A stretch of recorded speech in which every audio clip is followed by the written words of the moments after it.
What's good, everybody? It's your boy Jobbers and Goons. Make sure to check out the Discord server. Links in the description. We're up to about 650. Do games, giveaway, prizes, all that there, as well as if you want to purchase video packages. Right now, we're doing the price of 2 for 4, so $50 gets you 4 videos. Make sure to hit me up on Discord if you're interested, as well as you can just purchase an individualized video if you want. And if you want to see your favorite content, you can also win free video giveaways in my server. Also, check out my second channel, The Coffee Shop Comics, as well as all the new members of it. But anyways, getting back to this intro out the way, let's talk about the Goon Explains today. So, a lot of times, I feel like the discussion about classic Doctor Strange is strictly scaling. And people are usually on one side of the fence or the other. They think he's super OP, or they think he's overrated. Me, I think classic Doctor Strange is OP as fuck. I think he's one of the most broken characters Marvel has ever put out. And I'm going to give a lot of the reason to why classic Doctor Strange is so broken today. And I want you guys to leave this Goon Explains video feeling like you have a really good understanding of who classic Doctor Strange is and what he did and why he was able to do it. That way, if you ever feel like talking about it with your homies, you can do that. But make sure to hit the like and subscribe if you haven't already, and if you enjoy content like this. And let me know in the comment section down below what you would like to see me explain. I'll talk about anything in fiction, as well as if you want to specifically purchase an explained video, hit me up on Discord. But let's talk about some of the key factors with classic Doctor Strange. So, 1, how was he selling? We need to put in perspective, at the time when this was written, the landscape in which classic Doctor Strange was in. Classic Doctor Strange was a character based on the writing, based how I view it in context historically. I firmly believe those who worked on Doctor Strange back then absolutely loved him, which obviously would extend to Stan Lee, who had a lot to do with the Strange Tales run. One of the most iconic Strange runs ever, and absolutely crucial if you want to figure out how strong Classic Strange is. But these, as much as they loved him, right, there was this critical issue of sales. Classic Doctor Strange was just not really that popular. He was hit and miss. In fact, what's crazy is if you review one of the original Defenders teams, these were characters that couldn't really sell as individuals at that point and were kind of thrown together. This would include, at that time, I think it was Doctor Strange, maybe Ghost Rider. There was a few of them, and a few names now that are super big. But back then, they weren't really selling. So, he's not really selling.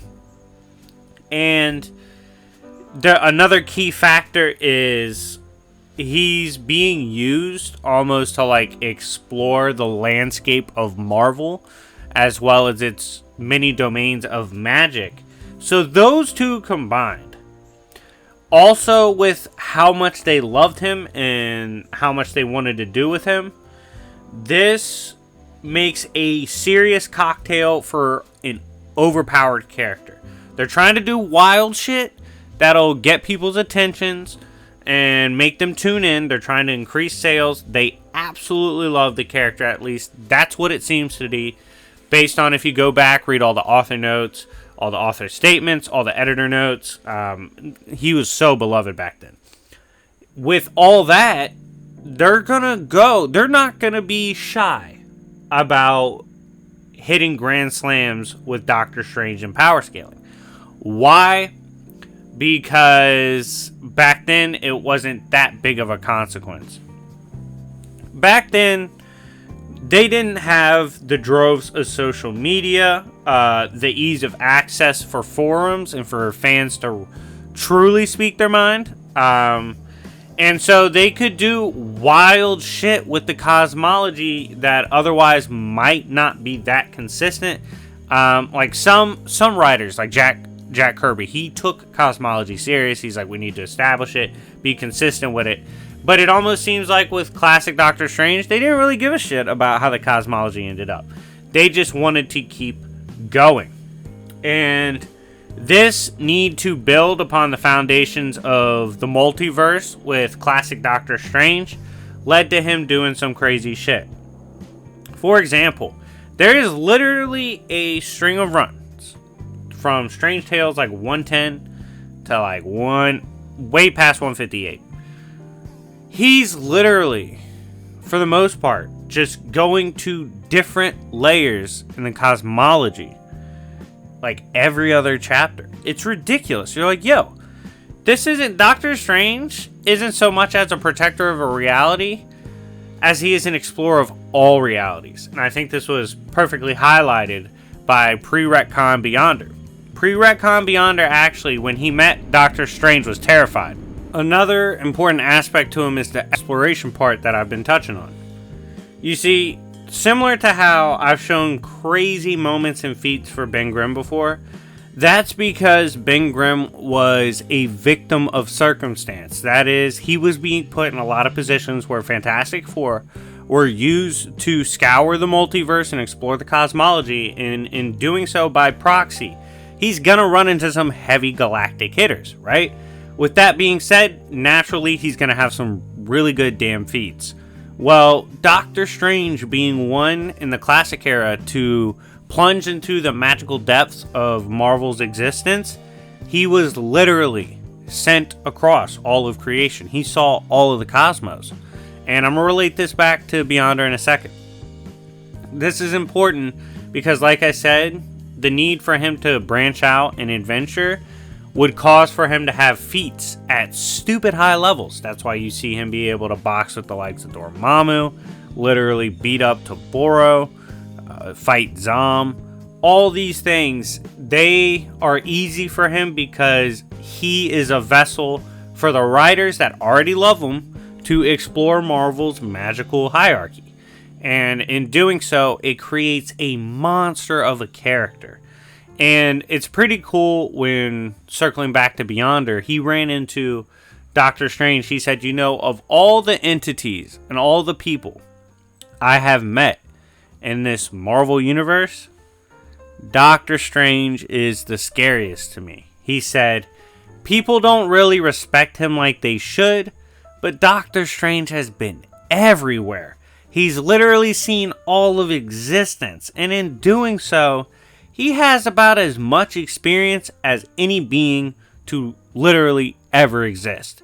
He fucking time crunched, speed ran Marvel's existence, and as a result, it created one of the strongest characters Marvel has ever created. If you haven't seen my classic Doctor Strange Goon moment videos, go check them out. My scaling on him as well. I mean, the man is absolutely broken, and I do plan on doing a further in-depth read of his other feats outside of classic era. But yeah, in short, to talk about why he was so broken, one, writers and editors were openly loved him. Two, he didn't sell that well, so they were willing to do wild shit with his character to boost sales. He also was used as a explorer of the cosmos in relevance to magic, and as we know, magic in Marvel extends everywhere. So naturally, he's gonna go everywhere. So yeah, blending all of this together, you just get a recipe for broken feats and scaling, and that's exactly what classic Doctor Strange is. If you're a fan of classic Doctor Strange, run the likes up and hit me in the comment section with what you thought of this video. What do you think of classic Doctor Strange? Do you want me to review further shit on classic Doctor Strange? Let me know in the comment section down below. Thank you guys so much for watching. It's been your boy Jobbers and Goons. This was another installment of Goon Explains, and I'll see y'all later. By the way, I'm introducing a new series soon called Heaven or Hell, where I review narratives and feats and what characters have done, and I try to determine and pass judgment on whether that character would probably go to heaven or hell. Stay tuned for that. But anyways, guys, thank you so much for watching. Been your boy Jobbers and Goons. I'll see y'all later. Peace.